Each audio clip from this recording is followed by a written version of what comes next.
popular minorities, former guerrillas, suspected criminals, radical anti-mining protesters, journalists who attack you incessantly. I continue to worry a little bit about Fujimorismo's commitment to political liberalism.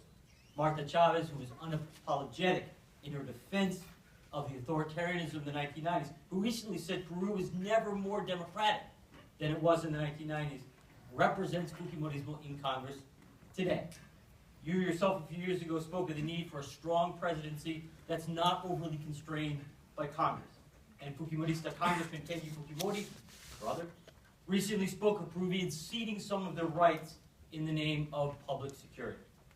My question is this: how has your thinking evolved over the last 15 years with respect to liberal democracy and human rights? In what areas have you changed? What have you learned? And let me take one concrete example, because it's a big question. Peru's Truth and Reconciliation Commission. As you know, Peruvians have long been very deeply divided over the Truth and Reconciliation Commission, its report, its findings, its recommendations. And Fujimoristas have long rejected it. What is your position today on the Truth and Reconciliation report?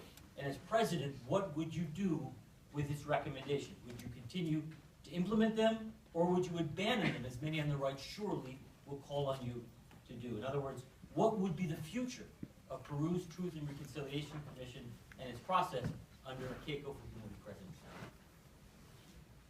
You set a bad example. I Yes, asked such a long question. But thank you so much for this opportunity. Voy a contestar en español. Yes. Como lo he dicho hace un momento, el gobierno de Alberto Fujimori tuvo aciertos en lo que se refiere a la pacificación, en establecer las bases para sentar la estabilidad económica, en el trabajo por las personas más necesitadas, en establecer la paz con los países vecinos, pero también cometió muchos errores. Lo he dicho no solamente ahora, en varias oportunidades, incluso cuando era primera dama. La reelección o la reelección fue algo que yo critiqué. Es más, firmé el referéndum promovido por los grupos de oposición al gobierno de mi padre. Creo que el gobierno, en su primera etapa, un gobierno de emergencia, en la que, por ejemplo, se tomó la decisión de cerrar el Congreso. Un hecho que yo, lo he dicho también en público, considero que fue doloroso, de excepción e irrepetible para nuestro país. Con referencia a tu pregunta de fondo sobre la Comisión de la Verdad y Reconciliación, efectivamente, mi grupo político ha sido muy crítico de este proceso que se hizo, y fuimos críticos porque no se tomó en cuenta de manera amplia la opinión de los militares y de la Policía Nacional. Sin embargo, sí quiero dejar bien en claro que rescato el trabajo ya hecho de diagnóstico, que creo que ha sido un avance para nuestro país, y que sobre la base de lo que ellos han construido, tenemos que mirar hacia adelante y seguir trabajando en lo que era el siguiente paso, que es las reparaciones del Estado.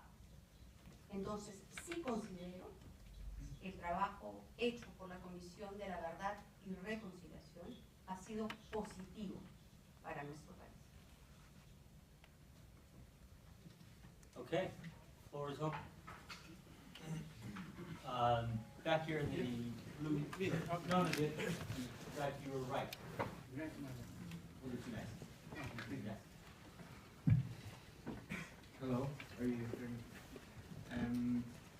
I'm going to ask the question in Spanish. Okay. En el tema de seguridad, usted habló de ciudadanos organizados, dada la baja presencia del Estado en algunas zonas para prestar ellos mismos la seguridad. Como un ejemplo y como algo importante a seguir.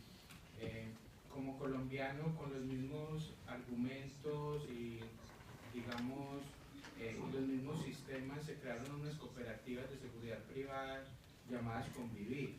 Esas cooperativas crecieron con el apoyo del Estado, de empresarios y de narcotraficantes, se convirtieron en ejércitos paramilitares y recrearon una serie de violaciones de derechos humanos en todo el país.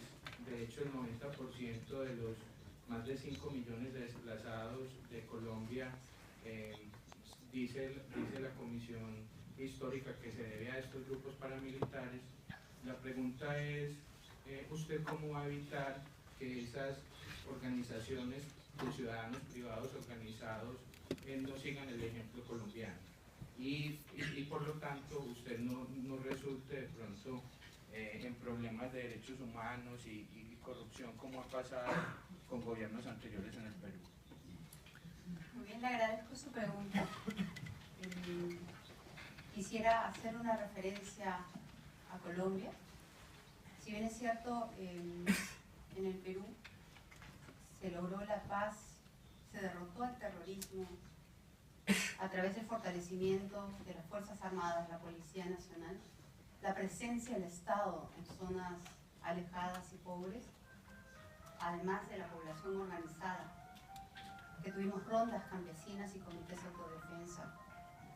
Todo esto junto con la decisión política de Alberto Fujimori permitió que el Perú hoy viva en paz con referencia al terrorismo.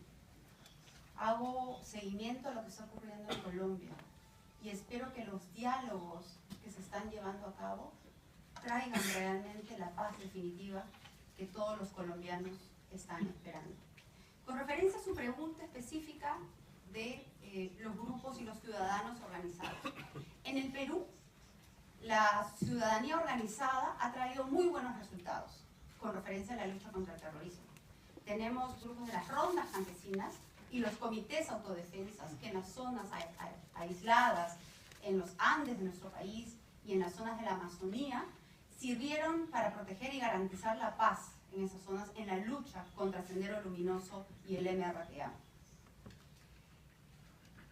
Hoy que el Perú enfrenta el tema de la delincuencia, yo creo que la población también puede colaborar y está deseoso de hacerlo de manera voluntaria. Pero tomaremos todas las medidas preventivas, ya que usted me ha hecho esta advertencia, para impedir que jamás se vayan a violar los derechos humanos de las personas. Lo que hoy ocurre en el Perú es que muchas veces estas rondas de vigilancia voluntaria lo hacen solo con un chaleco, con un pito y con un palo, nada más. Pero sirve de método disuasivo frente a la ausencia del Estado. El ejemplo que yo les he contado de Villa El Salvador es de un distrito de la capital. El drama que se vive en las zonas alejadas de la capital es incluso peor. Entonces, creo que para luchar contra la delincuencia hay que trabajar primero en el sistema de prevención, en ofrecerle a la juventud oportunidades de trabajo que impidan que caigan en las redes de la delincuencia, de la drogadicción, fomentar eventos deportivos y culturales, pero a la vez trabajar en toda la coordinación de las instituciones que trabajan la sanción. En este caso, en nuestro país, la policía, el Ministerio Público, el Poder Judicial y el Instituto Penitenciario. No hay coordinación entre estas instituciones. De nada sirve que la policía capture a una banda de delincuentes como hace 2 semanas, que el fiscal acuse y que una jueza libere a 50 delincuentes. Creo que esta articulación se tiene que dar, además, reconociendo que hay muy buenos funcionarios, pero hay algunos funcionarios que no cumplen las normas. Y cuando eso ocurre, tendrá que haber sanciones firmes por parte del Estado. Además de la implementación de tecnología que permita hacer esos sistemas más transparentes. Este trabajo organizado y coordinado tiene que ver con el potenciamiento de las fuerzas policiales. Está en debate en estos momentos en nuestro país si es que las Fuerzas Armadas deberían de participar en el patrullaje de las calles. Yo creo que las Fuerzas Armadas pueden participar solo en caso de emergencia, y así lo establece la Constitución de nuestro país y en zonas determinadas. Yo en lo personal no creo que las Fuerzas Armadas están formadas para hacer este patrullaje en nuestras calles, pero sí creo firmemente en la voluntad de los ciudadanos de organización y de ayudarnos como medida preventiva en la lucha contra la delincuencia. There was another question here. Yes. Thank you.